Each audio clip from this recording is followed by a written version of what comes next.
একবার ধারণা করতে পেরেছেন 5 লক্ষ মেট্রিক টন চাল ভারত থেকে তারা আমদানির সিদ্ধান্ত করেছে, অথচ সেই সরকার চীনে যায়, সেই সরকার অন্য দেশে যায়, গিয়ে ভারতের সম্বন্ধেই খারাপ খারাপ কথা বলে আসে যে ভারত আমাদের অ্যাগ্রেশন দেখাচ্ছে, ভারত আমাদের সেই দেখাচ্ছে, ভারতের 7 সিস্টারের ল্যান্ড লকড, আর এর জন্য আমরাই একমাত্র গার্জিয়ান। এরা বিভিন্ন রকম কথা তারা বলে থাকে।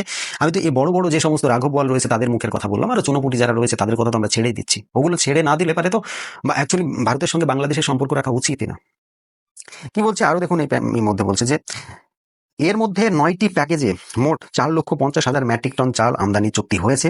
তার মধ্যে সেই চুক্তি অনুযায়ী 3,17,000 মেট্রিক টন চাল দেশে এসেছে। 3,17,619 মেট্রিক টন চাল দেশে পৌঁছেছে। তাহলে একবার বুঝুন তো, যদি এত চাল ভারত থেকে আপনারা শুধুমাত্র নিজেদের খাবার জন্যই নেন, তাহলে পারে সেই দেশের খাবারটা খাওয়ার পরে আবার কেন আপনারা ভারতের বিরোধিতা করেন? আজকে ভাবুন তো, এই 50 লক্ষ মেট্রিক টন চাল যদি ভারত থেকে না যায়, তাহলে বাংলাদেশের পরিস্থিতিটা কি হবে?